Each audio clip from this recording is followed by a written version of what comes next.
আগামীকাল বিধানসভা নির্বাচনের ফলাফল ঘোষণা, আর এই ফলাফল ঘোষণাকে কেন্দ্র করে বসিরহাটের প্রাচীনতম কালী মন্দিরে মানত করলেন বিজেপি প্রার্থী।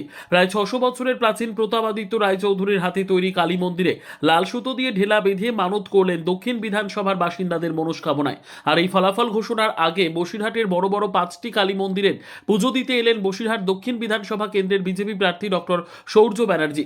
সকাল থেকে তিনি ইতিমধ্যে ২টি মন্দিরে পুজো দিয়েছেন। তিনি ১০ থেকে ২০,০০০ ভোটে জয়ী হবে। আপনার কি মনে হয়? দেখুন, বসিরহাটে দক্ষিণে ভারতীয় জনতা পার্টি জিতবে, ১০০% জিতবে।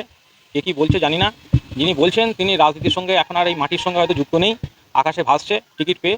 তো এখন বসিরহাটে যে মাটি, মানুষের সঙ্গে কথা বললেই বোঝা যাবে যে এইখানকার মানুষ অ্যান্টি গভর্নমেন্ট ভোট দিয়েছে, তৃণমূলের বিরুদ্ধে ভোট দিয়েছে। জাতি, বর্ণ, ধর্ম নির্বিশেষে সমস্ত লোক তৃণমূলের বিরোধী ভোট দিয়েছে। এখন আতঙ্কের মধ্যে রয়েছে মাননীয় মুখ্যমন্ত্রী এবং তার দল, যে ভোট চুরি হতে পারে, গণনা কেন্দ্রে অনেক রকম সমস্যা হতে পারে।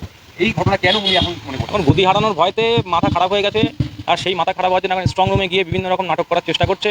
আর যেহেতু কর্মীদের মনোবল ভেঙে গেছে, বেশিরভাগ তৃণমূলের লোকজনই বুঝতে পেরে গেছে যে পশ্চিমবঙ্গে তৃণমূল এবার বিদায় নিচ্ছে, তো সেই জন্য তাদেরকে উজ্জীবিত করার জন্য বিভিন্ন রকম নাটক এসব চালাচ্ছে।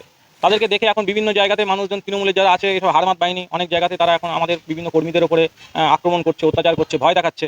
কিন্তু আমি সবার উদ্দেশ্যে বলবো যে পশ্চিমবঙ্গে তৃণমূল চলে যাচ্ছে, শান্তভাবে বিদায় নিন, কোনো সমস্যা করবেন না। সমস্যা করলে আগামী দিনে যারা এখানে ভারতীয় জনতা পার্টি সরকারে আসবে, তারা আসার পর যেন কোনো সমস্যা না তৈরি হয়।